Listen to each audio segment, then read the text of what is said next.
I think we have 10 or 11 people that work for us who have equity in the business. Yeah. And it's one of the things to me, like, having other people vested and care about it like an owner, and also looking to this growth and the future and all the hard work we put in to grow something bigger and more meaningful, to have them vested along with me, I think is really important.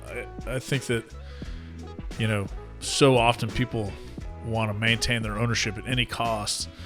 And, if we really are successful, we really grow. I don't have aspirations to get huge, but as you go and you get bigger, and as you mentioned before, there's a amount of money and amount of profit that me having another 5% of it's just not going to matter, right? Whereas, somebody else having one or two or 3 or 4 or 5% of it could make a huge difference, right? And so, and they're putting in oftentimes more hours than I am, right? So that, to me, it's about people getting rewarded for the work that they put in. This episode made possible by Restaurant Systems Pro. With excitement, allow me to introduce to you today's guest, CEO and founder of McNellie's Group, Elliot Nelson. My man, Elliot, are you feeling unstoppable today?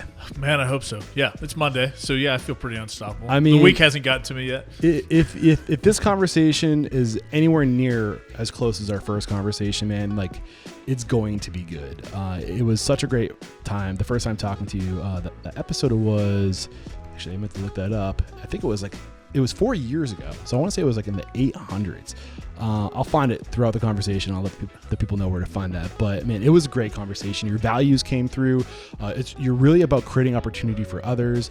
You're really about doing the hard thing, the slow thing. It's never been about the money for you. It's about doing the right thing. And I think when you do that long enough over time, it manifests. And it was truly a great conversation. I cannot wait to get back into it. But before we do, let's get that motivational, inspirational ball rolling with a success quote or mantra. What do you got for us? Yeah, man, I think our mantra at the company is just to make our city better, one restaurant, one meal, one guest at a time. Yeah, easier said than done, right? Yeah, that's right. So that was episode 781. If you folks want to go listen to that first episode, we cover 17 years in that episode, and you did a lot in that 17 years. And to give you some context, this is going to be episode 1183. So I've been busy over the past 4 years. You've been doing a lot last 4 years. Yeah, and it was 2021 when we first had you on the show.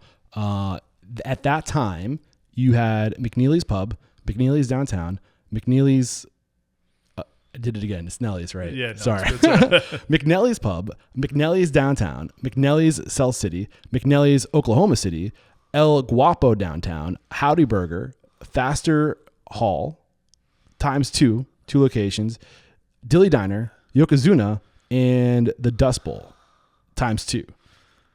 How much has changed in the past 4 years? There were a few in there we probably missed. You still had the Tavern and Elgin Park and Bull in the Alley, which is our little speakeasy steakhouse. Those are all that have been around in 21. I think since 2021, we've opened another Howdy Burger. We opened a place called Barcera. We just opened something called Malfi a few weeks ago, a little Italian restaurant. We're sitting in Jimmy's Chop House right now. This would be new since then. We opened Mr. Kim's, which is our Korean barbecue steakhouse. It was our executive chef, corporate chef Ben Alexander got a James Beard nomination for that one. So let me think what else we've done in that time. There's probably a few I'm missing in there. We've been busy. So that's 2 more. You opened 2 existing concepts, and then you started 3 new concepts. Did I get that right? 5 yeah, but total? then Maple Ridge Grocer and Bishop Quigley are in there too. So yeah, I feel like we've probably opened 7 or 8 things since 2020. In 4 years. Yeah, you've been busy. I know when we last spoke, you were interested in ghost kitchens. Yeah. Is that interest? It was a disaster. Okay. Yeah. So where do you stand on ghost kitchens now? I'm curious. We could never make the math work. So, we tried. So we first started out with like a Chinese carryout because it was just kind of something missing in town. A lot of our Chinese restaurants that were here when I was growing up have shut down, so there's just not that many options anymore. So we did that, and then we couldn't get it to where it would be profitable, so we started trying to bolt stuff onto it. We tried a fajita concept for a while, then we tried a sandwich concept for a while, but it just ultimately the math just never works out. By the time DoorDash takes their fees out of you and you pay for all the packaging and everything else, Plus, when you look at your P&L and you're not really selling any appetizers or any drinks or anything, but just the math on a ghost kitchen is really, really hard. Which is ironic because you think the math would be better because you need fewer assets. Right. So it's the fees that are being taken out of you, the cost of packaging, so. Yeah, ultimately your gross marketing margins is just not there. Yeah. The volume's not there. Yeah, the volumes are tough. And I think it maybe works if you bolted on to an existing restaurant. But for us, we were trying to run it out of our catering kitchen where you didn't have just daily sales that you were trying to add to. So, yeah, it made it really hard. It's interesting. So I don't know. We lost an incredible amount of money over a year and a half trying to make it work. And then finally. Do you want to give us a number? Oh, man, I can't remember. But I bet it Ballpark.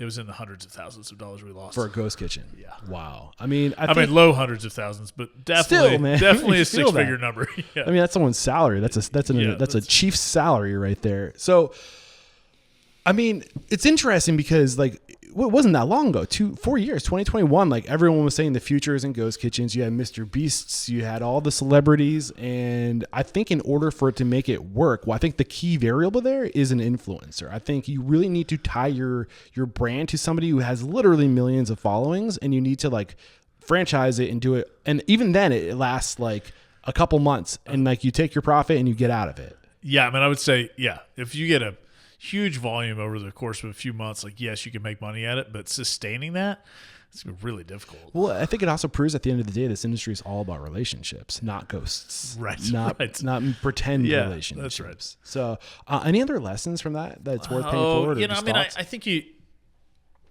ghost kitchens, but the whole DoorDash thing in general, I think is, it taught us a lot about just kind of the price elasticity in the market, right? To really make it profitable, we would have had to keep pushing price and eventually get to a point where people just aren't going to pay it, right? So that was there. I think too for us, in a place like Tulsa, Oklahoma, you just learn that what might be working in larger metro areas is just not going to always work here, and so. Some ghost kitchens were working in a few places, I think. I mean, I've read about some success stories, but I think that's the other variable is the huge metropolitan areas like New York, LA. Yeah, if you got the density, Chicago. I think you can make it work, because then you look at kind of your delivery radius and how many more people are in a delivery radius somewhere like New York than there are here, right? I mean, it's night and day. And so, I think that's – and we've learned that.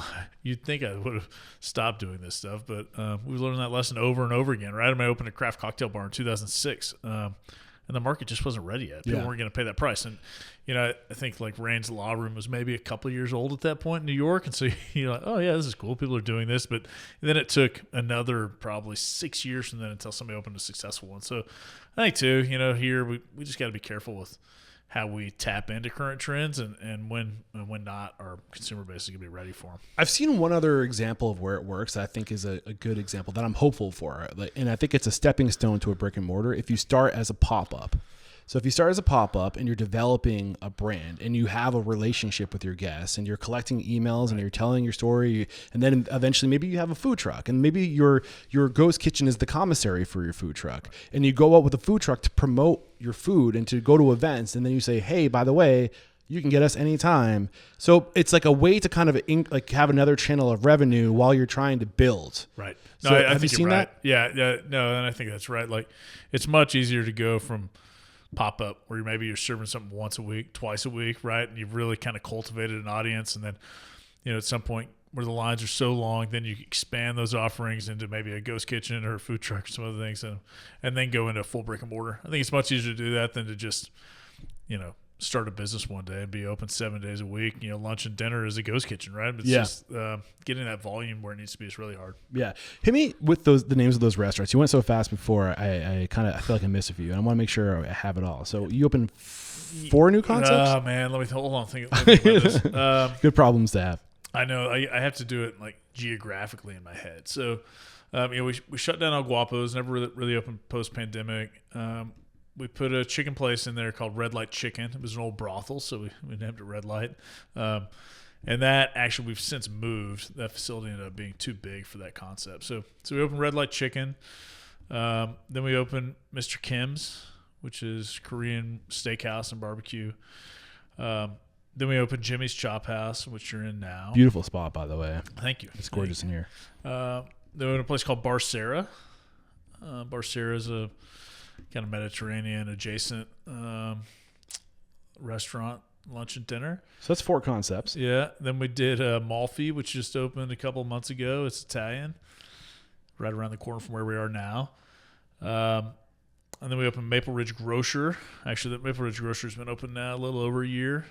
It's in the middle of an old neighborhood, and what was a grocery store was built in the 30s, and so we were able to get that old building and redo it. What is that now? Is it like a full service? Yeah, full service restaurant. Okay. Yeah, breakfast, lunch, and dinner in the middle of a neighborhood. It's pretty cool, actually. It's our kind of big old neighborhood where all the old homes are. It's kind of right in the middle of it, which is cool. It's not a lot of opportunities exist like that with buildings these days. And then right next door to that, we built Bishop Quigley, which is Bishop Quigley? Bishop Quigley, yes. It's a little Irish pub. A lot of my passion's still around So Irish pubs. Yeah. So this is actually like when we were building that Maple Ridge Grocer, it was going to be that Bishop Quigley was going to be the private rooms for that restaurant. And I was in New York doing menu research, and I was sitting in McSorley's. I was like, man, you know what? Like, I think I got to build a pub over there. It's 4 blocks from my house. So we were already under construction, and I called the architect and the contractor. I was like, yeah, I changed my mind. I'm building a pub here. So, wow. But it's great. I hope you get over there before you leave town. I'd love to. It's a really cool. I got to grab B-roll somewhere. Yeah, right. So it's 1,100 square feet in the middle of a neighborhood, essentially. So you expanded 2 more locations. Yeah, we've opened another Howdy Burger. That's Howdy Burger, right? Yeah.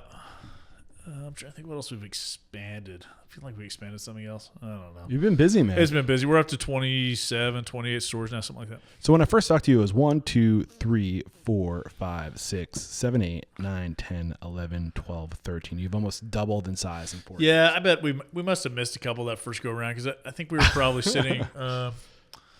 I think going into the pandemic, we were at like 19 stores. Okay. So, but still, and then we shut down 1 and I've added 9. So yeah, it's impressive, man. Your growth, and I mean, a lot of what came out of our first conversation is how you chose to grow. So when I say that, what comes to your mind? I'm curious.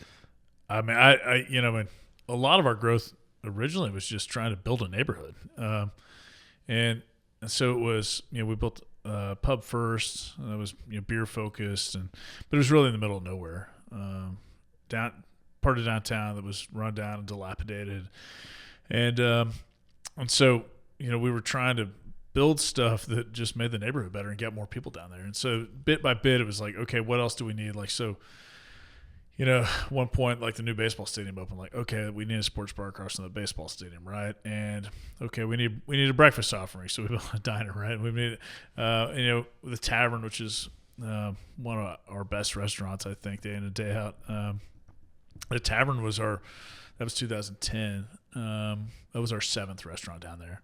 And that was just with the idea that, okay, we need to have a place that's a higher price point, right? The more chef driven. So, at that point, downtown Tulsa, man, there wasn't anything at a higher price point. And so, just bit by bit, trying to build the neighborhood and round out the offerings in a way that got people used to coming downtown again. And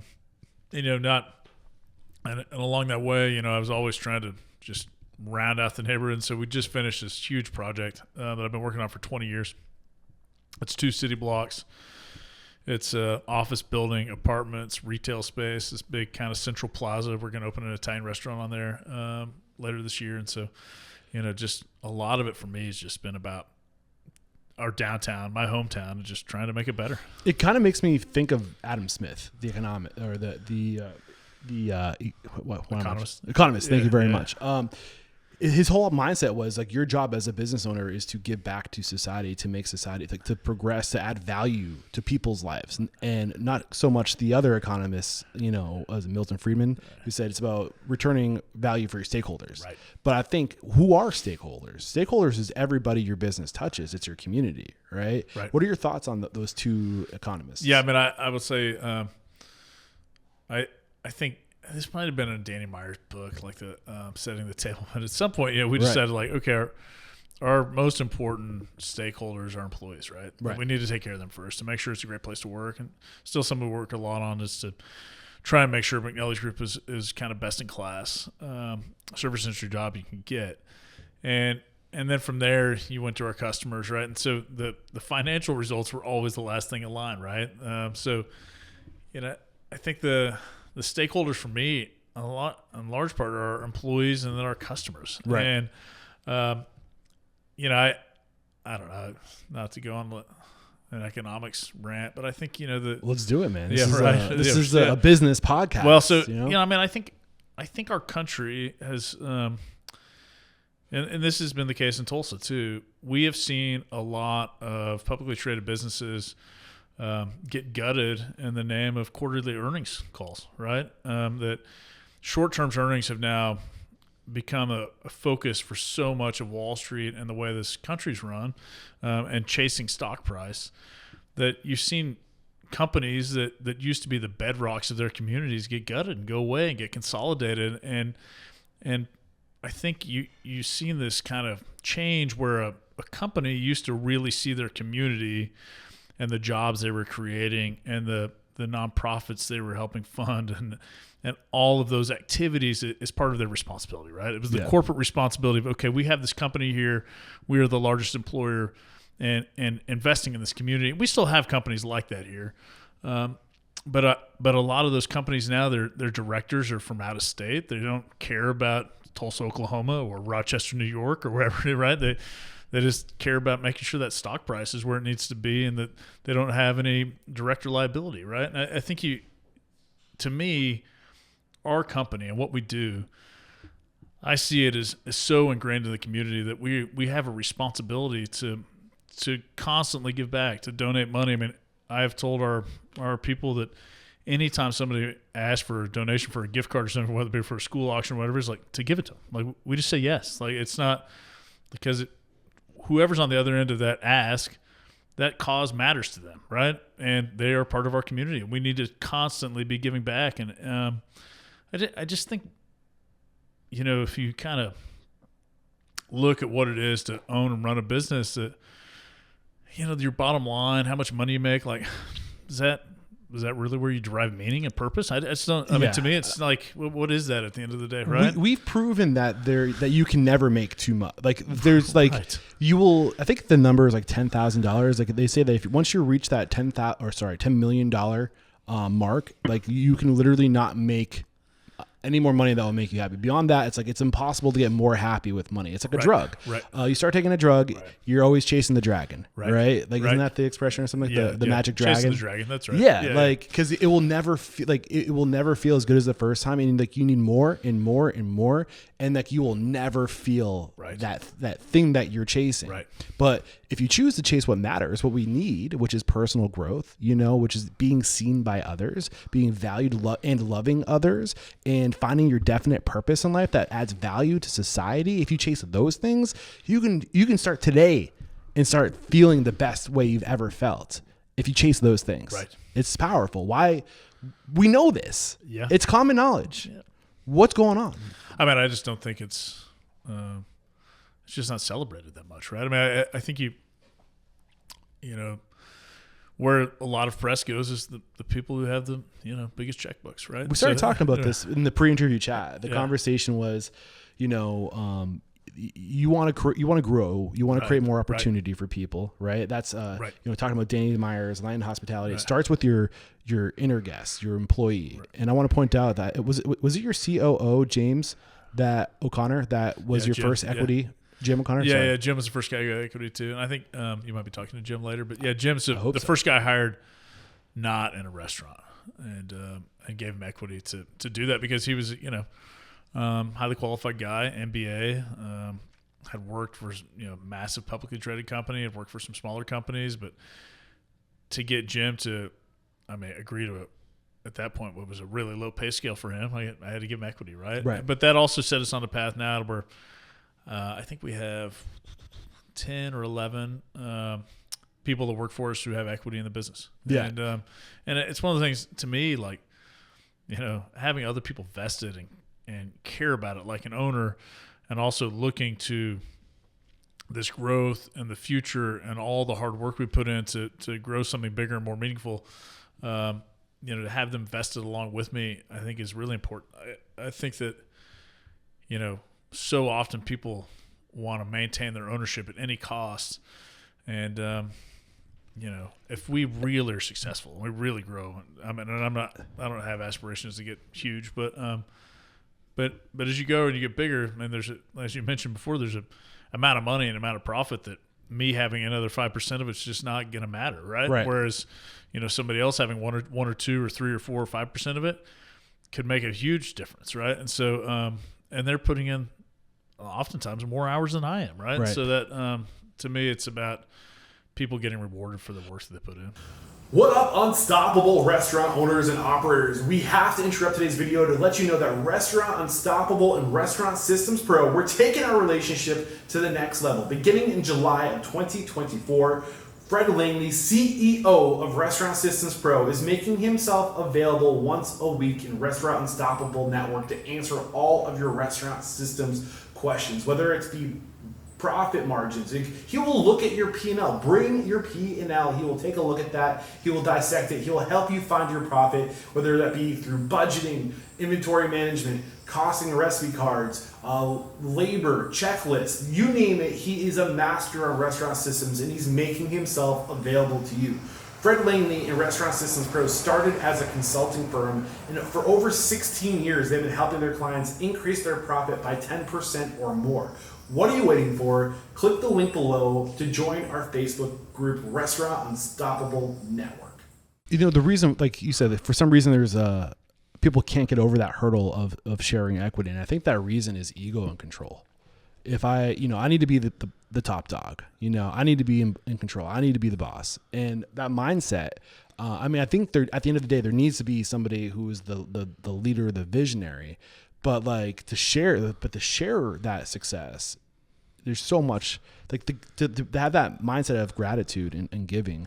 We got down this path because I was talking about basically just like you start by giving to your guests, you start by giving to your community. In order to be able to continue to give, you need to continue to create opportunity for people, right? So we started talking earlier, this idea of like we live in this world where it's no longer enough to be really good at the thing you do. And in order to play the bigger game to get the attention of investors, you need to put yourself out there. You need to market and promote yourself. Right. So do you want to continue on that? Yeah. When we talk about it, obviously we got there talking about how we've recently engaged a public relations firm to help us do that. And in fact, the idea being that, we're trying to get our name out there more so we can expand a couple of brands and create opportunities. I think in large part for us, it's the stuff that we do locally, these one-off concepts, always a new concept, always a new menu. It's really hard. It's really hard to make money with.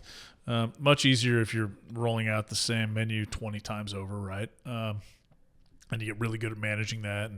And so I think for us, it's okay, we need to pick a few brands and expand them in a way that gets us some of that efficiency of scale that helps you be more profitable in those brands to allow us to continue to pursue things locally that I really care about, So what are the things locally that you care about where you need to find brands that have legs? Yeah. So, we got to, the brands that we think we have legs, like Barcera is one we're going to try to pursue. And like, I think one thing for me, if I look at locally at Tulsa, our population base just isn't growing that much, right? Your population mix? No, base. Just the population itself it's not stagnant, but it's growing at a very slow rate, right? I had the thought this morning I could live in the Midwest while I was driving out here. I was like, it is almost 8 o'clock. I am on the highway. I'm 5 miles up from the city. There is no traffic. Oh yeah, right. It's like, it's nice. Yeah. I parked my camper. There are spots around me. Like there's space. Yeah, it's pretty nice. Good. The pace of life here is pretty nice, I get to the airport from my office in 8 minutes, and I get a flight to 20 different places, right? It's pretty good. So, I look at our community, and so much what I'm trying to focus on now is how we build something as a city that attracts people and begins to grow, right? So your issue is that you run out of people to attract, or market. You need to bring a bigger market. We need more market, but also we need to continue to try and attract people. So at some point, some of the other businesses you need to really drive the market take off, right? You can't. I don't think you can do it from a hospitality perspective, right? Unless. So I want to make sure I understand before you get too far ahead. So you need to bring in more market to drive other business to support your restaurants. Yeah, and it's not just about our restaurants necessarily. I think it's about the long-term sustainability of the city itself, right? Tulsa's where our MSA is 1 million people, so I mean, it's not going away, but I think it's always right on the cusp of being something that becomes very much an also-ran in the 21st century economy, right? It's not yet thriving to the level that I think you would hope, right? Especially if you compare it to North Texas, which is right down the road, which at this point I think is still the fastest growing economy in the world. I mean, it's crazy. And it's wild. So for me, it's okay if I feel like I can build the things here that make this city attractive enough that other people want to move here or stay here. Like, you mentioned the kind of pace of life, how easy it is.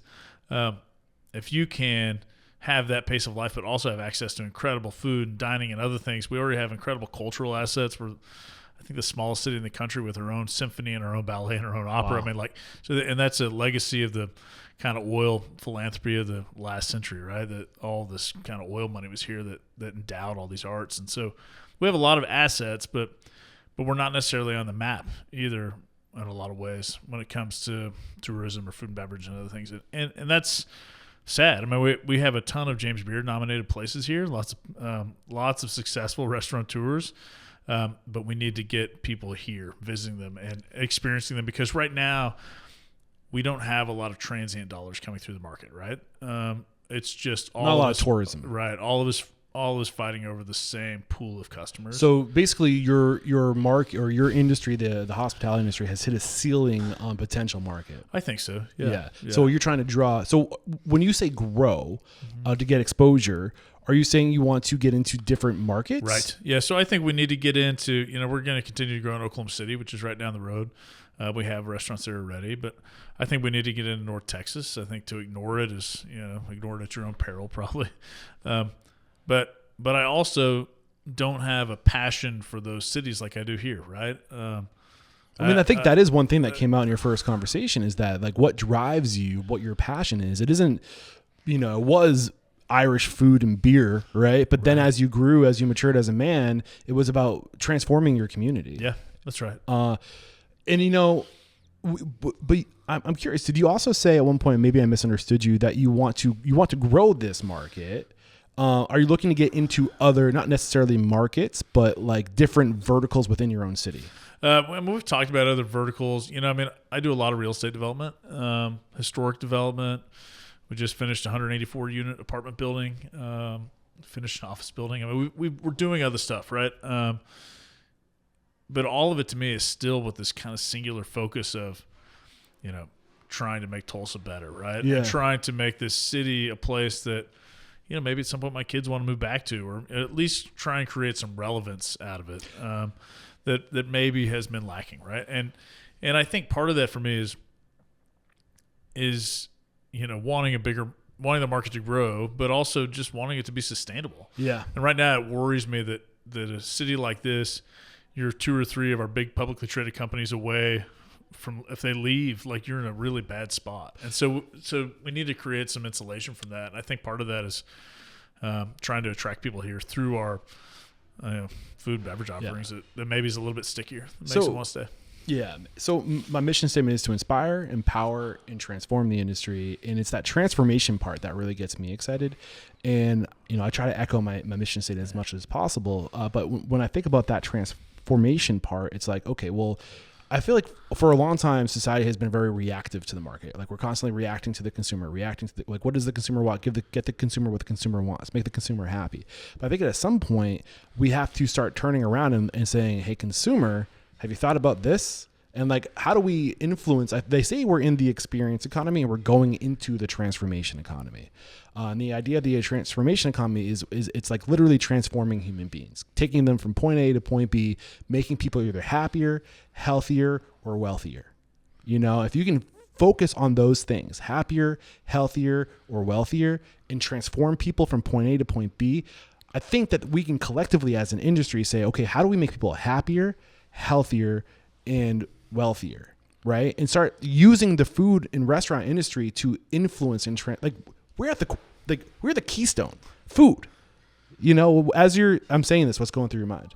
Oh man, a few things. One is, the happier piece is something we focus on a lot internally, which is, we have opportunities every day. I mean, across all our stores, I don't know how many people we serve on average a day, but, it's thousands, a few thousand people a day that we interact with. We have a chance to make their day better, right? We have a chance to make them happier. We have a chance to, maybe they come in and they're not having the best day, but if we give them great service and engage them and meet them where they're at, we have a chance to maybe just improve somebody's day a little bit. But we also have the opportunity to make special occasions and memories that much more memorable, right? And to kind of serve as the backdrop for people's life's biggest moments. And so that happiness piece is big to me. I think also when I hear you talk about this, there's so much focus on AI right now, and I go to a fair amount of conferences and things to try to stay on top of what's happening in the world. I think our industry is one of the few that I don't think is going to get touched that much. I mean, it's going to be around the edges of what we do. Yeah, but answering phone calls, automating, like summarize this menu. Right, that's right. Yeah, yeah. But at some level, to cook the food, really cook higher touch food, you're gonna have to have a person to make there. People feel seen and valued and loved. Right, and to really provide that great hospitality and service. It's human-to-human interaction. We might end up being one of the few industries left where you really get that. I'm super hopeful for the future because I think that a lot of white-collar jobs and blue-collar jobs are going to go away with, AI and then automation and robotics, machine learning. When these things start to slingshot off of each other, the restaurant industry, not just the restaurant industry, the food industry, because I think that as we back to happier, healthier, and wealthier, 100% happier. Our job is literally to give love. Right? Like that is hospitality, generosity, giving, but healthier too, because as we learn more about food, we're realizing that, food is really at the keystone of health. And if we can start influencing people about if you source your food from farmers, and if we get more people working in farms to make better food, and it blows my mind that we live in a world that supposedly there's not enough food. We can't create enough food for the amount of people in the world. And you drive across this country and all you see is open land that's all capable of making food. That maybe we just need more people focused on making food. Did you see the other day there was an article that they might have misjudged the population by 1 billion people? There's a lot of people out there that are just off the radar. It was in the journal the other day that they think they miscalculated the rural population of the world by maybe over or under. They underestimated it by 1 billion people, wow. Maybe. So we're at 10 now? 9 something. Yeah. That's crazy. I mean, there's no, they don't really know. So I think we're positioned to make people, healthier. And then the last part is wealthier. I think you skip right over that part because look at what you're doing, dude. Like your employees, you're giving people opportunity and you're you're literally transforming your employees into better people. This industry is so well positioned for the future. It gets me so excited. Yeah, no, I think you're right. I mean, it's funny you talk about that. I had one of these annual planning things you do. One of my stated goals a long time ago when we started giving people stock is that if we can see 10 people retire from our company as millionaires, right? It's gonna take a long time of us doing this, right? We've been doing it 20 years, been doing it another 20 or 30 years probably, but if those people's stock, we can grow it in a way that's meaningful to them, where they get to really retire in a way that is comfortable and provides them a great retirement life, then I think we did a great job. Do you think in the future more and more people will come to the Midwest? I think so, maybe. I mean, why? There's a pace of life to it that's easier, right? Especially in a town like this, in a town like Tulsa or Omaha or Des Moines or, these cities where, I believe we have everything to offer but professional sports, right? I mean, it's the only thing you don't get here. You got college sports, though, which sports, rivals professional sports in many ways. And the Thunder just down the street if you really need to go. But we have tons. Tulsa's year in and year out one of the best concert cities in the country. We have a couple of venues that are some of the best in the world, and so we have all the concerts you want. We have cultural stuff. Our food and beverage scene's getting there, right? I mean, you're never going to be New York, but the best stuff here competes with the best stuff in most other cities, at least in this part of the country. And so I think that at some point the cost of living here and the ease of living here Bingo. is going to appeal to a fair amount of people, Yeah. right? Oklahoma, unfortunately, is always, we're going to have a political hurdle because the way our state constitution is done, it gives a lot of power to the rural population, which means we always have some laws and things on the books that skew towards our rural population. Even though Oklahoma City and Tulsa metros make up 70% of the state, we don't have that kind of control in the legislature, which gets you some kind of weird results. You're kind of like, even though you drive the economy and have the majority of the population, you don't necessarily drive the policy. And that creates problems for a place like this because, if you're leaving LA, or wherever, and you see something like this is a great place based on the cost of living and the ease of living, at some point here, some of the Oklahoma stuff kind of, gets in the way for people, right? Even if you're a political refugee from one of those places. Right. So, there's challenges, right? But there's also some real benefits too. And I always look at it, if you're here with this kind of cost of living, pace of life, I mean, the amount of expendable income you have to then go to New York and really eat at the places you want to eat at when you're there is far greater. Yeah, right. What are the specific political things that you think is holding, Tulsa, Oklahoma City back? Yeah, I mean, I think if you really look at it, Oklahoma is towards the bottom in education and education attainment rates. We're at the bottom in terms of healthcare. You're talking about like high school or college? High school. Okay. Yeah, elementary ed and high school ed, our public education system, our health systems, the decisions we make around healthcare, and kind of, there's a reluctance to take any federal money, but because of that, you end up just putting the population behind. There's just so, and I think there's a lot of things too that, I know a lot of young women, just around reproductive rights and other things like, Oklahoma can be is very conservative on a lot of those things, which just in and of itself will drive away a lot of people who've grown up here and like it here, but just said, I can't live in a place that wants to take away my rights like that. And I don't want to, wade into a lot of that, but the reality of Oklahoma right now, especially in Tulsa, is that we have a lot of kids who grew up here, go out and get a 4-year degree and move away and never come back. And our population, we replace those kids with people from rural Oklahoma who have high school degrees. And so our education attainment rate as a city is constantly going down. And our native kids to this city that have sought higher education leave and never come back. Yeah. And one of the things we know is that a lot of that has to do with the political climate. Yeah. And I'm not trying to make any statements. It's just we have data and exit interviews and all kinds of stuff that tell us that, right? It's just part of it. It's interesting. I think that's a universal trend. I think that as the world we live in changes and as we can go, like the school system got out of control. You get 4-star experience at college now. Like it costs so much to go to school, and education is getting so expensive. I'm a freshman in college. It's outrageous. Yeah. So can you blame people for not wanting? I wouldn't go to college if I was an 18-year-old. If I knew what I know now and I was 18 years old, I'd be like, Puh, no way am I going to college. Like I'm going to go figure out what I want to do with life and then maybe spend some money on my education. But I think there's also hope here because I think that, we need government, but we also need market, right? And I think that there's a huge opportunity for the people who are willing to educate their employees and to provide literal like on the job education and experience, like attract onto yourself people and then give them the skills, give them the opportunity, give them the career, right. And I think we always just point to the government and point to other people and say somebody has to do something about this, but you're an example of somebody who's doing something about it. Like I think we all need to take on some responsibility and say, what can we do about it? And I think that's where transformation happens is on the inside. Yeah. I'll take, yes. But then what happens, things like healthcare, right?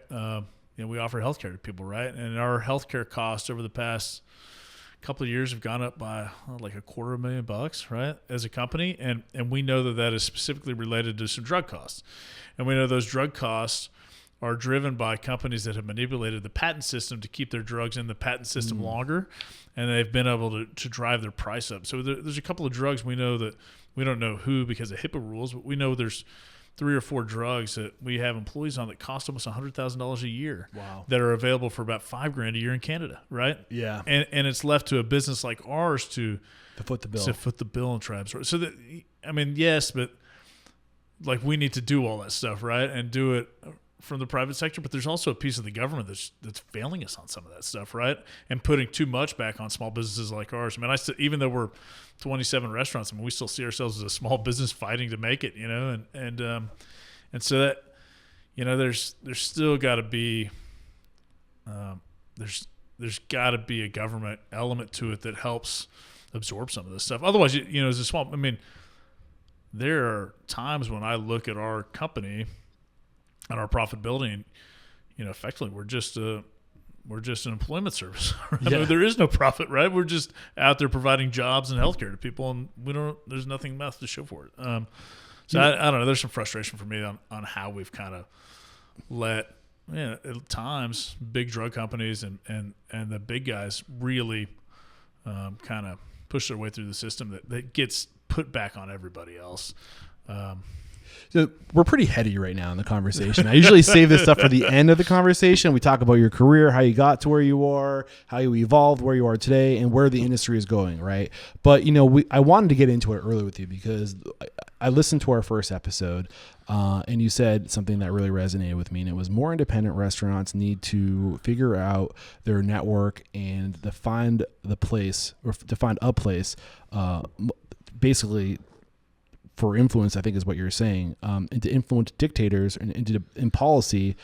So basically, we have to figure out what's going on. Right. We have to understand what's happening on a higher level and to network and to do something about it. Right. And I think we're just so ignorant. And I don't think ignorant is a negative word. Right. It just means we don't know better. Yeah, and I think so much of it, if you're running a restaurant, especially if you're 1 unit or 2 units, and man, it's impossible work, right? I mean, you're doing 89 hours a week. I mean, how do you even have the bandwidth or the time to lean into that stuff, right? You're just trying to make ends meet, right? Yeah. Trying to make the next payroll. Yeah. And you follow that up by saying much of what influences and dictates policy is the influence from the corporate restaurants, i.e. the McDonald's and the Cheesecake Factories of the world. Right. And, I think that is one thing I've identified too, that, it's getting harder and harder I started this podcast for independent restaurant owners. I wanted to learn, what my parents were doing wrong. Like they opened a restaurant, they had it for 10 years, lines out the door every weekend, couldn't pay the mortgage, didn't have a big fancy house. What didn't they figure out that I can help other people figure out? So you don't have to work as hard as my parents did just to get by. And the more I started getting into it, the more I started realizing, I should go to these big corporations and start learning from them because I need to get that information and make it accessible to other people. And I don't think all giant big companies are evil, but the resources follow the money. The most successful people, opportunity follows money. Because if you the resources want to tie themselves to that resource. If you want to go lobby and do things, it takes money. So you're going to go to work for the people who have the most money. It's just human nature, right? So as I'm saying this, what are you thinking? You talk about the big companies. I mean, they can afford to have lobbyists on staff, right? And they can afford to employ people that just work on policy on their behalf, right? And I for a long time I chaired the government affairs committee of the Oklahoma Restaurant Association. I did it for 10 or 15 years, a long time. And I was on behalf of our restaurant association, responsible for interacting with a lot of our legislative members in DC and at the state, and even then, I got to know a lot of those people, and trying to fight the big money and the lobbyists, it's just really hard. And even when you can have conversations with people and they understand that certain policies are harder for the little guy, they still got to answer to their donors, right? They still got to answer to the people that show up every week in their office, and And the people who can show up every week are the people who are just paid to be there every week, right? Yeah. I mean, like CEOs and business owners can't show up every week. We had jobs, and so it's a frustrating system, right? And I'm not sure how you ever. I mean, I think you can, maybe get romantic about like the system in the UK where they have like a 6-week election cycle and everybody gets a certain amount of money or something. Right? Like, I don't know. Is that possible? No, because now there's been such a apparatus built around elections, and there's so many people that make so much money off of it. Right. It's hard to imagine the cat ever getting back in the bag, right? So, I don't know. Have you ever heard the expression "whoever spends the most money wins"? Yeah. Especially in the world of marketing, right? It doesn't matter how good you are, what you do, or how much you care about your people. At the end of the day, if you have endless marketing budget, you can control the narrative, right? And I think that's kind of what I'm trying to create awareness of. And honestly, I'm pretty public about taking like a $100,000 pay cut this year because I started to realize that if I wanted to continue down the path I was on, getting sponsorship from the biggest organizations in the company, it meant that I would have to filter what I was saying at the expense of making my sponsors unhappy, and right. then also if you want to demand the money that I was demanding for sponsorship, then there's strings attached, right? Like features with the CEO, getting testimonials. Now my podcast is no longer journalistic. It's fulfilling sponsorship obligations. And when that starts to outweigh the purpose, and this is the world we live in, and that's what's happening with lobbyists. It's not about doing what's best for everybody. It's about keeping the people who are controlling the agenda, i.e. the people who own and control the technology that steer the ship. And I think the only way we can pull against that is by having honest conversations. And that's what I'm trying to do. So thank you for, not everybody would be willing to be vulnerable and to say what they believe politically. Like it can be dangerous in this. Oh yeah. I'm sure I'm going to get crushed online for some of this, but whatever, it's fine. But it's just one perspective too. Yeah. And it's my job to hear different perspectives, So I appreciate you getting into that. And I do think that there's hope. I think one thing that I've identified that needs to happen, and it's happening, is people need to spread out. There's so much money in New York, Los Angeles, Miami, Chicago. There's so much opportunity in the center of this country, and you can live like a king. You can have a gold toilet if you just choose to get away from these giant cities. And I think that people are starting to realize too that it's better for your mental health to spread out. So I hope the future is more markets like, Tulsa, like Oklahoma City, like Boise, Idaho, like, Dayton, Ohio, like these cities with bones just are going to really explode over the next couple of years. Well, let's hope, we're sitting here waiting on them. Yeah. I have unfilled reservations. I'm happy to take whoever wants to move here. So we kind of started with the end in mind today, but we still have more time to kind of talk about the past 4 years, right? So you said, you're trying to focus on concepts with legs. You identified Bar Sarah as one of those concepts. What's another concept? So Malfi, our new Italian restaurant, some of the things we've started to learn over the past few years is that, so early on when I started, right, I was not scientific about the way I built restaurants, how I designed them, I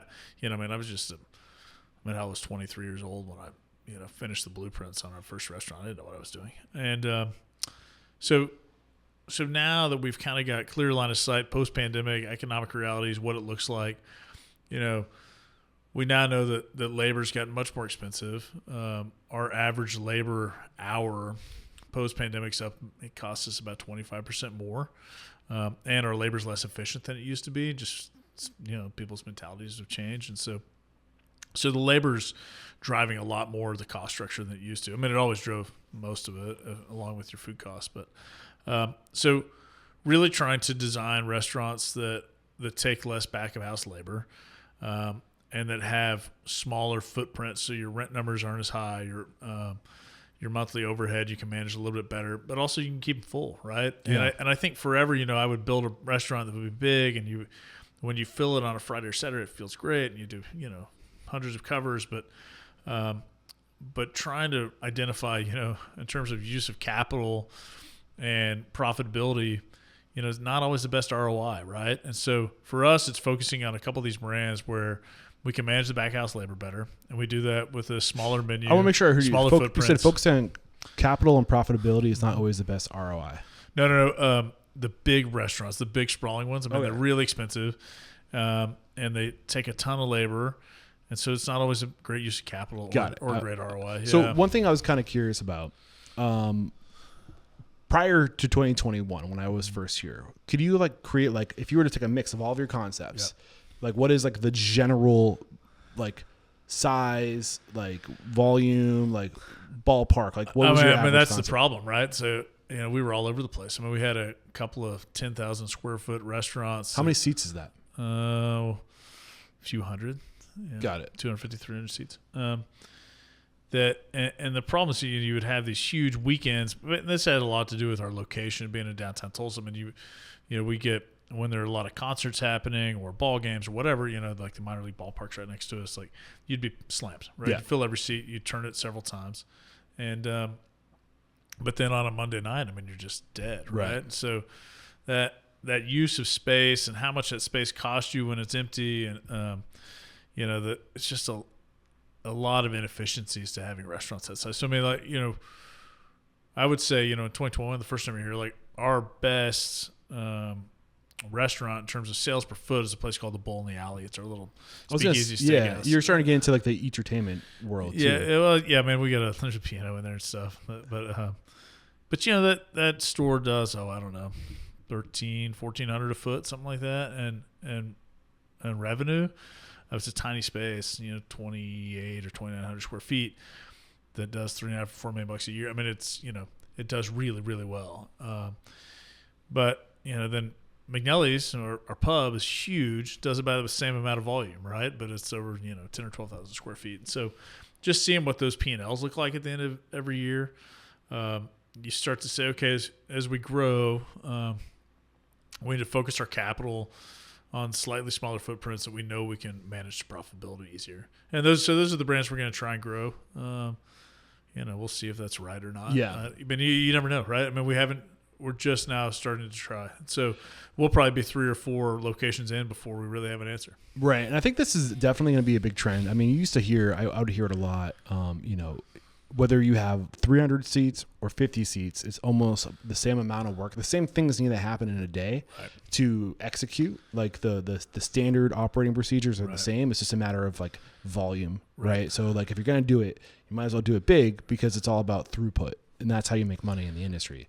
But now the reality of the industry if it's about throughput, you need labor and people to execute that, and the cost of labor is going up. It's like, is it really the best way?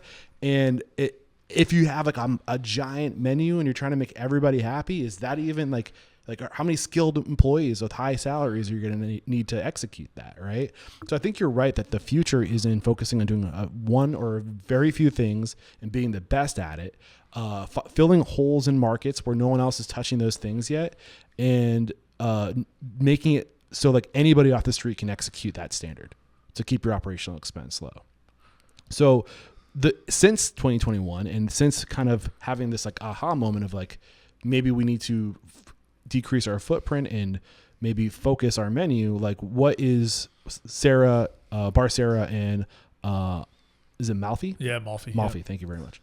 Like get into the economics of that. Like how many seasons? I mean, that each one of them, the line can be run with 3 people, right? And on slow nights, we don't even have a dishwasher, right? So you're 3 people in the kitchen, period. And that labor model is just so much more efficient. Each one of them, we try to keep the menus to under 20 items. So, 20 items that we really feel good about, that we execute well, and we know the quality's there. So, trying to get them to a point where they're easier to execute with less people, but also where you can keep them full, and I think that helps, as they kind of stay full, you don't have a ton of front of house people either. The fullness of it drives an energy in the room that I think encourages higher alcohol sales and some other things that, it's just kind of, we found that it's just easier to make money. It's not easier. It's not it's easy. But, we feel better about those investments and getting them to a point of profitability than we do of these like big sprawling places. And now the cost too has gotten to, pre-pandemic, a new restaurant, we could take a blank space and get it to a restaurant for $300-$350 a foot. Now it's $500 to $550 a foot. So as you take on more square footage, and that you look at those costs, I mean, it's kind of scary. Yeah. In terms of like prime costs and like percent profit on, what is like with these new, how many seats are the new model? Like the bars we try to be, call it 90 to 110, something like that. Okay. So, I mean, that's for some people a big restaurant, yeah, right? Yeah. We're in but they're casual, right? They're lower price points. So. Yep. Yeah. What are the prime cost targets that you have right now? I mean, it's historically, right, we were always trying to hit a prime cost of cost plus labor at 60%. What was the mix between cost of goods and labor? That's the thing. It varies restaurant to restaurant, right? Like right. In our steakhouses, you're running 38% cost, a 40% cost, but you might be running a high teens labor, right? Yeah. And the sushi restaurants, the same. The labor's really expensive. It's the opposite. Labor's really expensive, but the cost of goods sold is lower. An effect in large part because this part of the country, you're making a lot of rolls with rice, imitation crab and rice, right? That's stuff that so you get there in a different way. These new restaurants that we're trying to focus on, we're still in that high 20s, 30ish cost of goods sold range, but we can manage the labor usually into like a low to mid 20s, and that labor savings is really what drives the bottom line. Pre-pandemic, I would have told you at good restaurants, if we can make 10 to 12% profit margin, it's a really good store for us.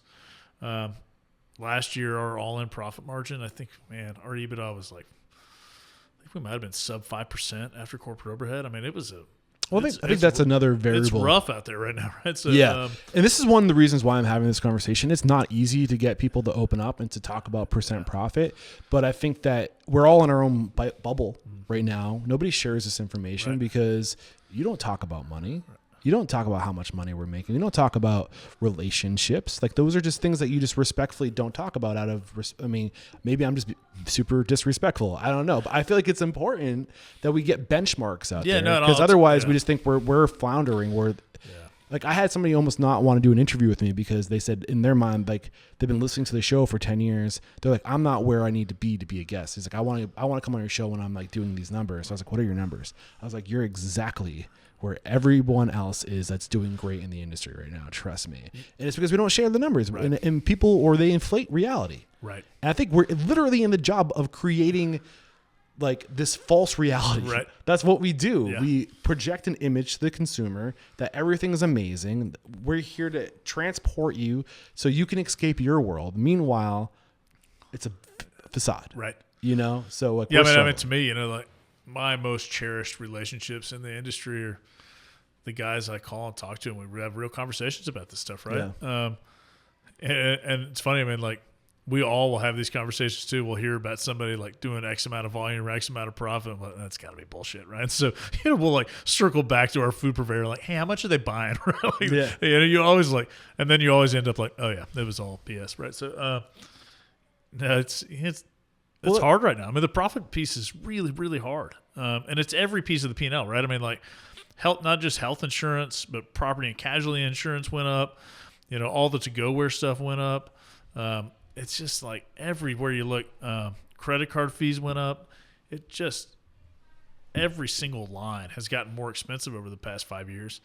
And so you've got to, for us, we're trying to find these ways where we can at least save on the big two, save on cost of goods sold and labor. What up, Unstoppable restaurant owners and operators? We have to interrupt today's video to let you know that Restaurant Unstoppable and Restaurant Systems Pro, we're taking our relationship to the next level. Beginning in July of 2024, Fred Langley, CEO of Restaurant Systems Pro, is making himself available once a week in Restaurant Unstoppable Network to answer all of your restaurant systems questions, whether it's the profit margins. He will look at your P&L. Bring your P&L. He will take a look at that. He will dissect it. He will help you find your profit, whether that be through budgeting, inventory management, costing and recipe cards, labor, checklists, you name it. He is a master of restaurant systems, and he's making himself available to you. Fred Langley and Restaurant Systems Pro started as a consulting firm, and for over 16 years, they've been helping their clients increase their profit by 10% or more. What are you waiting for? Click the link below to join our Facebook group, Restaurant Unstoppable Network. I want to talk about what you guys learned, but I also want to point out how important it is that you get together with people in the industry and you talk. And I think that is one thing we haven't been great at historically. I think we're getting better at it. It's absolutely a trend that I picked up on, that the people at the top are the ones that are willing to go further together. They collaborate with the best in the industry, and that's why they are the best, because they lean on the strengths of the individual strengths in that group of people, that network, right? It's exactly why I started Restaurant Unstoppable Network of like, no, we need to come together and share this knowledge, because if we don't, then we're going to lose independence to the argument that you're making earlier. Like we're not going to be around much longer. It's going to be like 5 companies that feed America. Right. Like that's a scary place.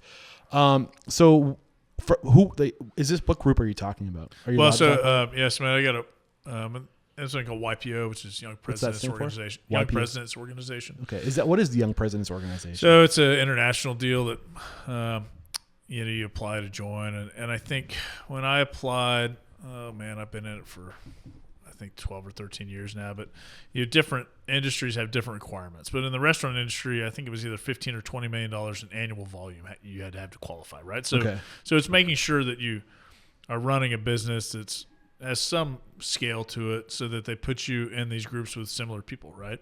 So they're segmenting essentially. Yeah, exactly. And so anyway, I'm in a CEO group with, you just talked to Fred Castellucci in Atlanta, and Max Goldberg, and Levi Good.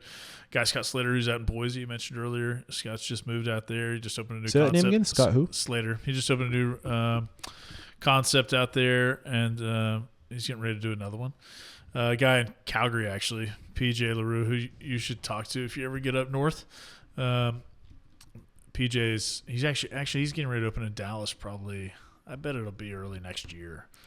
And then Joe Lonnie. Joe's in Cincinnati. I don't know if you ever met Joe. Right, you're going too fast. Scott, what was it? Scott who? Scott Slater. Scott Slater. And where is he?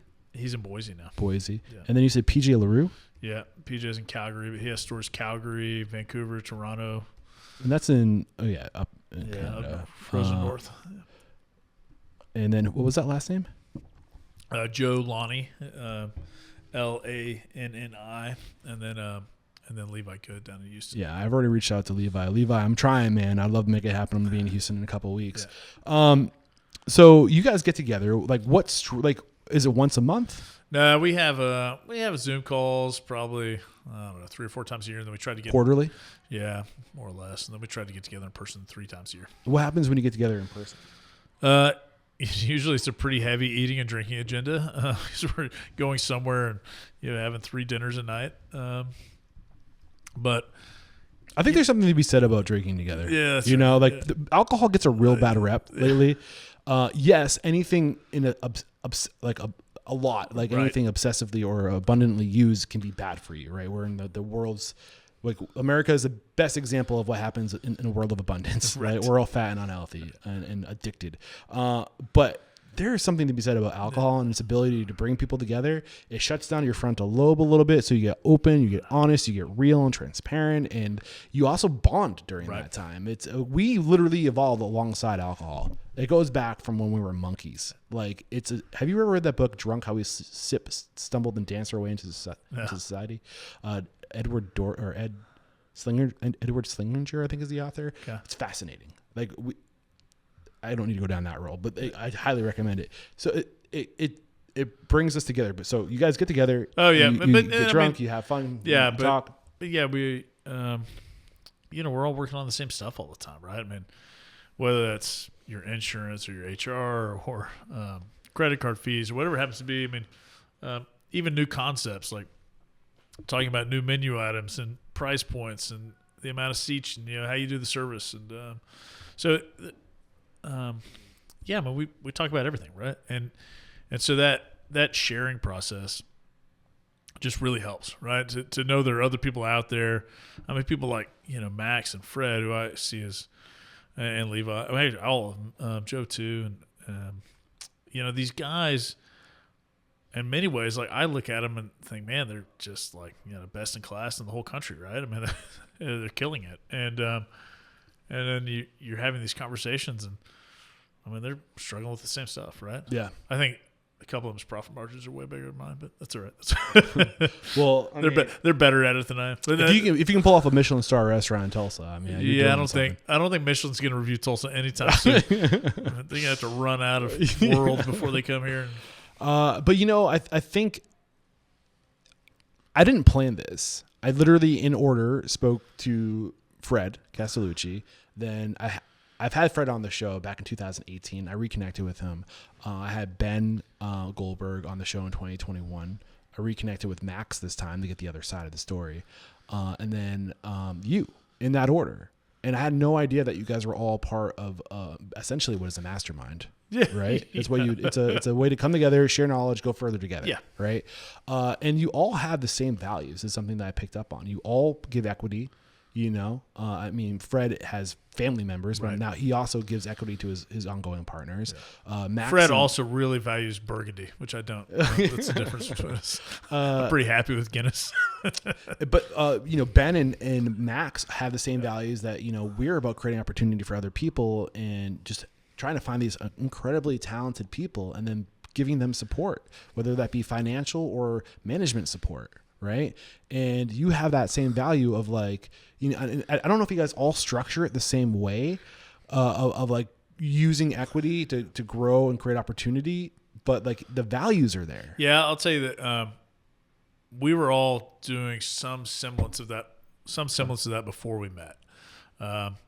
Birds of the same feather. Yeah. And it's interesting now though, whenever one of us is making a big hire, some executive position or general manager, or whatever, we bounce ideas off of each other, right? What are you guys doing right now? How are you seeing this? What's that job description look like? What's the comp package look like? That kind of stuff. I think Max's system to me is fascinating. I mean, the amount of talent that Max is able to work with and to cultivate and support. I mean, it's he's somebody I look at and say, man, that's just incredible, right? I mean, he's taking that dining scene there, and I mean, they've got the best restaurants across the whole city, right? And in a city that's really blowing up, and he's done it, I think, in large part just by through his own humility and putting boosting other people up. Yeah, it's incredible. It's incredible to watch. I had to say it for him. I was like, "You are so humble, man." Like, and you can the humility is there for sure. But you and the Goldberg brothers have something in common. You both grew up in the city that you're now improving. Fred was 14, I think, or 13 when he moved to Atlanta. But very much, family-run business. It's about family. It's about community. Very important to him. I love finding people like you guys. Like I feel like my job is to find you, and like if your job is to give your team a picture of what the job done right looks like, and to give them the tools and the resources to do their job, where the fuck does the restaurant owner go to get that same picture? Like, where is it? Where's that for me? And I think Ben, Max, Fred, you guys are the picture, and so many other people I've had on the show, and it's an honor to be able to and you're so open and vulnerable that I feel like I can ask you anything and you're just going to tell me, but like we need that picture if we're going to move forward in the right direction. What are your thoughts? Yeah. I mean, I will tell you that when it comes to information sharing and, there are a lot of people that I'll just sit down and help and, talk through whether it's a new project or concept or, a local person who's trying to figure something out. I'm pretty open with people. I think in large part because in this industry, one, there's a shared suffering.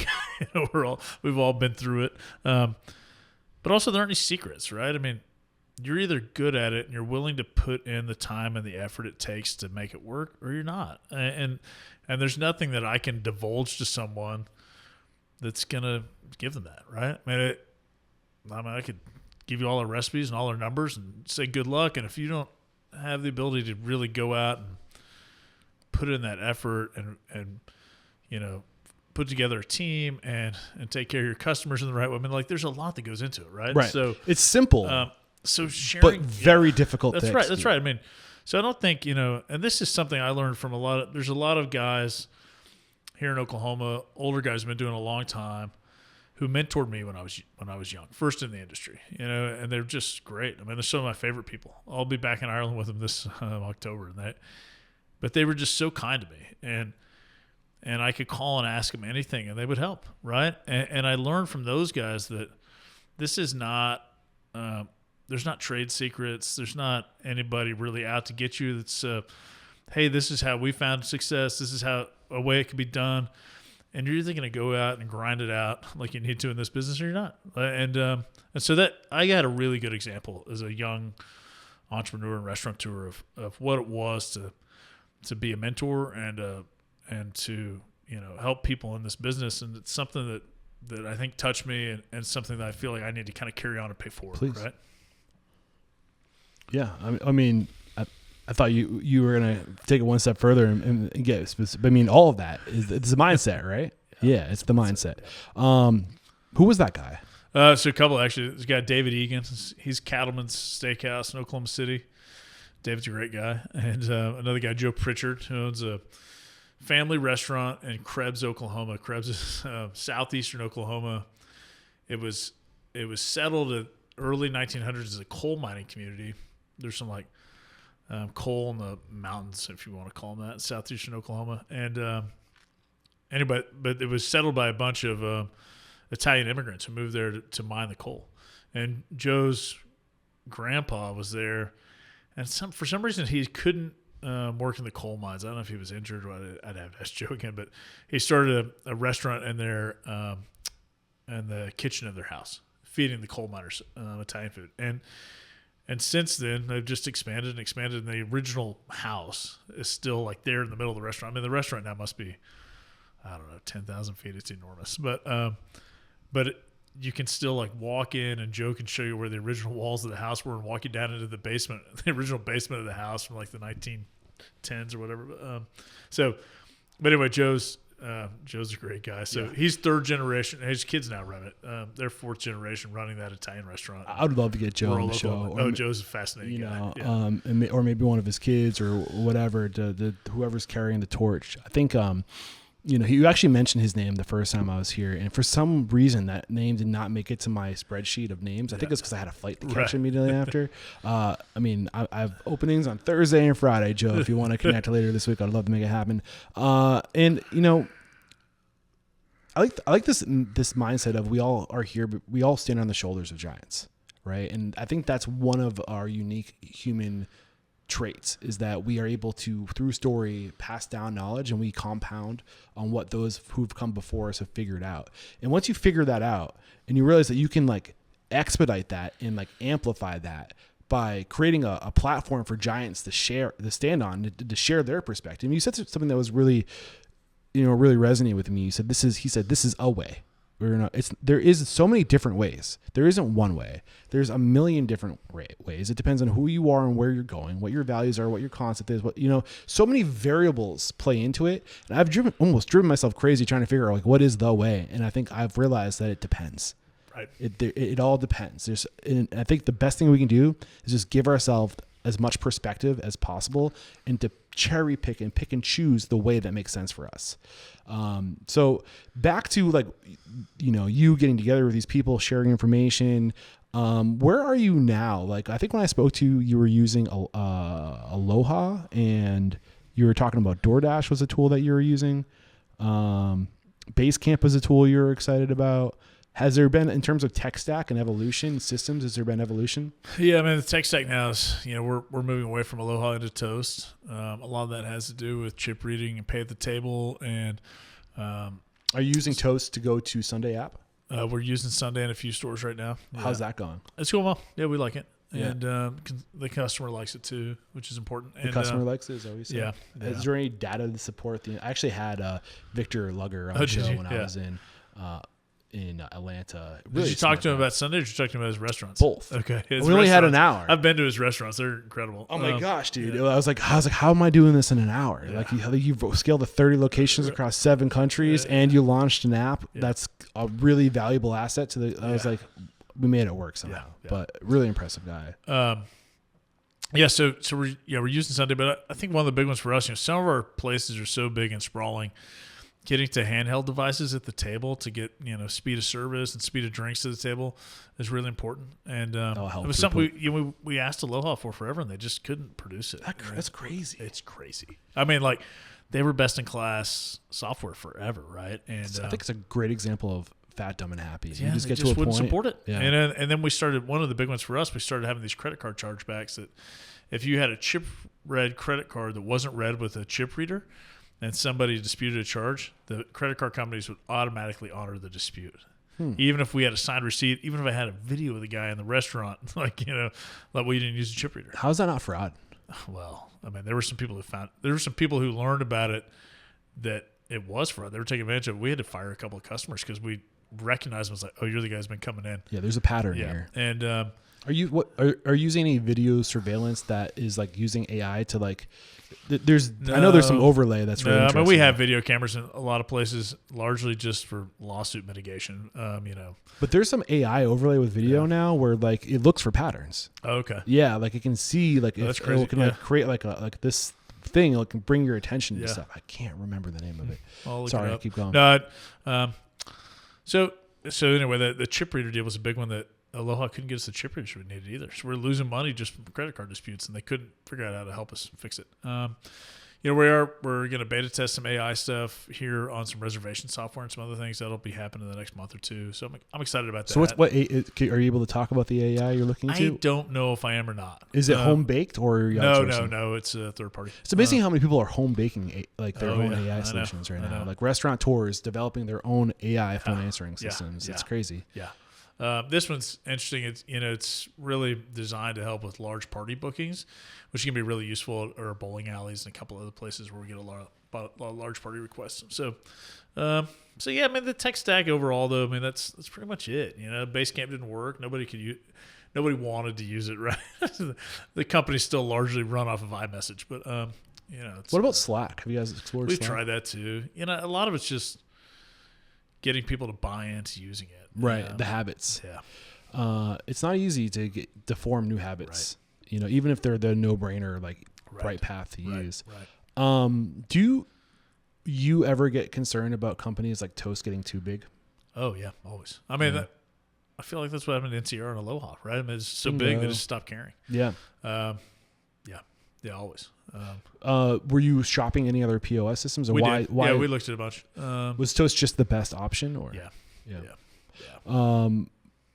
What about credit? You mentioned during your meetups that you talk about credit card processing.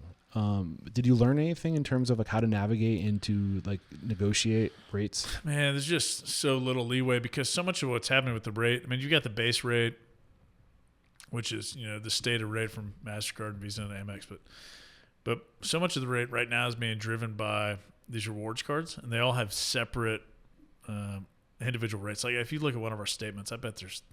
Are you talking about like credit card rewards, like American Express and stuff like that? Yeah, like a Delta Airlines card, right? Like a Delta Airlines card has a different exchange rate than a Chase Sapphire card, right? But they're all a higher rate than the Visa base rate, right? So effectively, the rewards that people are getting on the back end of their credit cards are all being coming out of the expense of the restaurant, borne by the merchant, right? So that just makes it really tough to like negotiate all those. And what's happened on top of that is that base rate has gone, or the base rate has gone up, but then the rewards rate has also gone up. So our credit card rates, I think, are up like 60 basis points in the last 7 years, something like that. Yeah. And if you look at Visa and MasterCard, I think they're still the two most profitable companies on the stock exchange. It's just like it's a tax on the consumer, and it's or not a tax on the business, not the consumer. But I've in my lobbying efforts, one of the things I'm really big on right now. I'm not getting a ton of support on it, but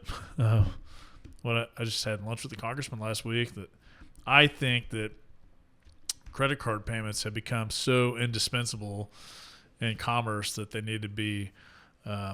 I think they need to be managed like utilities. I think they should be just like a public utility is. They get a set amount of profit they're able to make, and that's it, right? I mean, you cannot conduct business without them, right? And yet we're letting them just rake all these merchants over the coals. You look at it as like I'm a fan of Joe Rogan. I know not everybody loves Joe Rogan. He has some controversial things that he says, but he makes his point. Like he started off, he was a very like liberal person, and then over time he kind of started to move more to the right.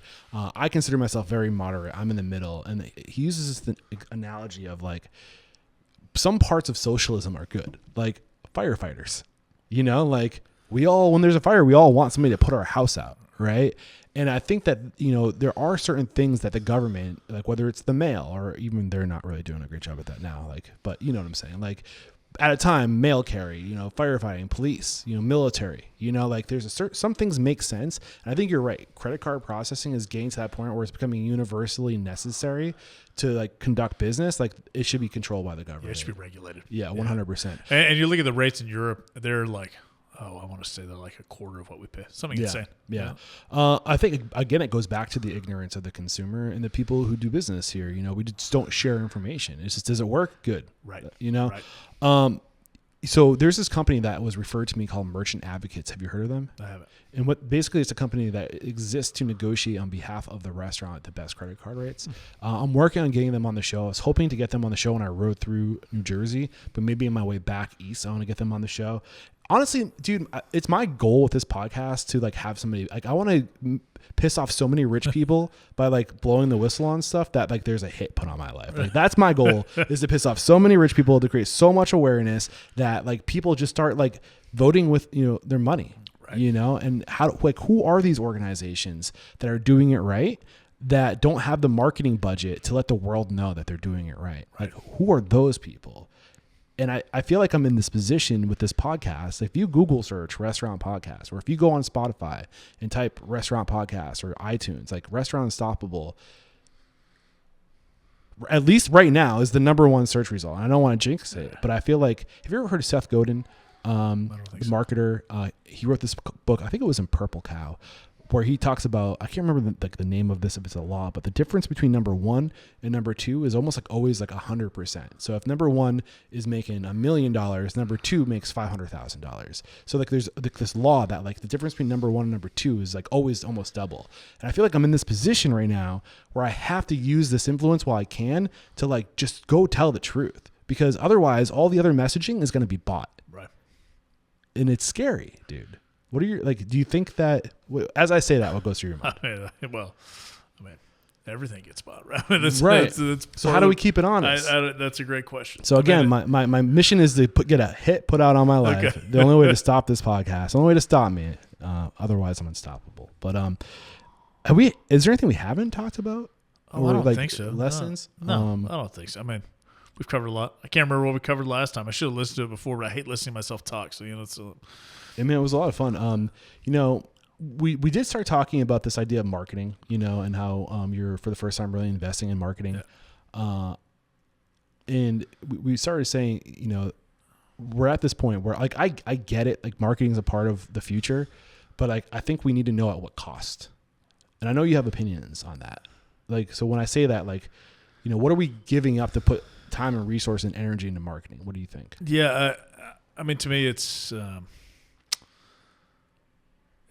always, to me, comes back to our values, right? Like, it's about staying true to who we are, staying true to our values and what we believe in. And, you know, I mean, we're out there now, you know, with a PR firm trying to, like, just work on getting the McNellie's Group name out there a little bit, and the name of a few concepts out there to try and create some opportunities in some places we might like to grow, you know, just to effectively open some doors and at least when I call somebody, maybe not be cold calling them, but them have a little bit of knowledge of who we are. Right. But I think that, you know, ultimately for us, it's always looking back at the reasons we do the things we do, right? And so long as I continue to put our employees first and do things that I think make my community better, you know, I mean, one of the things for me is with the PR firm is that, look, one of my priorities is Tulsa, right?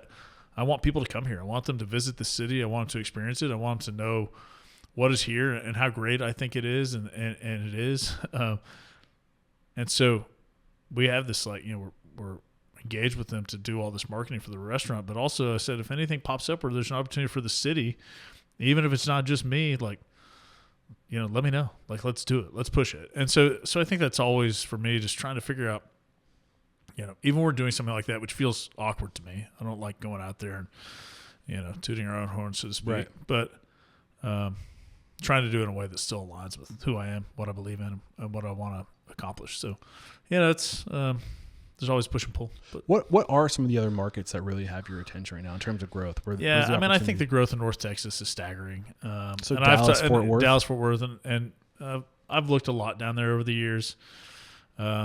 And gotten close a couple times on doing a project and just never have. And I think at this point now we're like, at least with Tulsa, we feel like we've built a lot here. Maybe we haven't maxed out the market, but we're going to be very selective about the projects going forward. Yeah. And we just have opportunities in Oklahoma City, which we're going to pursue. But I love Oklahoma City. And then Northwest Arkansas too. It's crazy. I don't know if you've spent any time over there, but just drove through it. That market's booming. Yeah. And so we're getting ready to do a store over there later this fall.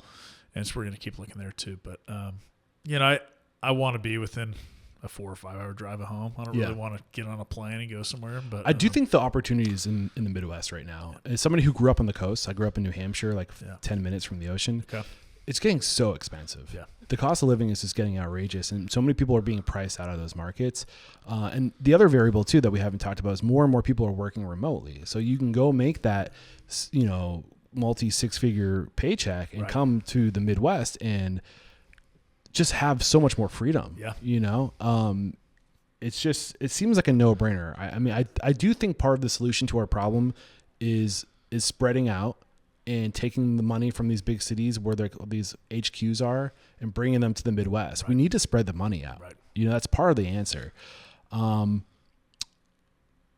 there any concepts out there that you're really following that you think are doing good that have your attention? Oh man. That's a great question. Dallas, this is a selfish question because I'm heading there. I'm getting Lane's chicken fingers on the show. Laynes. Oh, I don't know if I've ever heard of that. I'll look it up. Yeah. Have you thought about getting into QSRs or fast casuals? We got the burgers, the Hattie Burger places. We have 2 of those, and we turned our chicken place into fast casual counter service. So I'm in a little bit. It's not really our lane, right? But both those are on Route 66, and it just kind of makes sense over there on 66. So I'm trying to think who. Well, I need more time on that. I don't have an answer. Yeah. Well, you've mentioned some names for me today. I'm not going to have you call anybody else, but if you could echo those names. So, I'm always looking. This is my North Star, future people to get on the show. So, who are those names one more time? Yeah, I think there's a.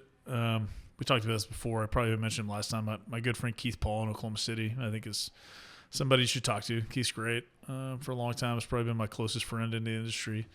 Joe Pritchard, who we talked about earlier. David Egan, too, who we mentioned. You've already talked to Max and Fred. Those are my 2 celebrity restaurant friends that I would suggest. So. Yeah, they're amazing. I feel so lucky to be able to get them on. They're so generous. And, if we can get you in touch with Levi. Yeah. Awesome. Thank you so much. Yeah. And this is episode 1183. If you want to go search for the episode and find a summary, and we'll have some links to any tools or services that are recommended. And I literally cannot do what I do without people like you getting open, getting honest, getting vulnerable. I'm actually going to be talking to Jim O'Connor in a little bit, your COO. Before I go into that interview, is there anything I should know? What questions should I ask? Oh, man. With Jim? This is interesting. So Jim, depending on how much you want to dive into it, deals a lot with the, call it business operations side of the company, less so than like the restaurant ops side. So I think, one perspective you might get from Jim that you won't get from a lot of the rest of you should talk to is just, all of the overarching HR issues with restaurants, the overarching legal issues in terms of tort reform and things. There's just a lot of stuff out there all the time that I don't think a lot of people talk about. The Jim will have a lot of knowledge on. Okay. So the more general business operations, not necessarily the ones that are specific to restaurant operations. Yeah, I wouldn't HR, ask Jim legal. about like ticket times or ingredients, but I think the real like kind of nuts and bolts of the business side. He does all that. I mean, he's in charge of our marketing. He's in charge of HR. Got it. Yeah. Look out! I'm looking forward to that, Jim. We're gonna have fun. And how can we connect with you? Social handles, just websites. at Elliot McNellie's is my Instagram, which I'm not on that much, which I guess my new marketing people are telling me I should be. So otherwise, just Elliot at McNellie's.com. That's my email. It's the easiest way to find me. Thank you so much, Elliot. Yeah, thanks. There is no questioning, my man. You are unstoppable. Cheers. Thanks.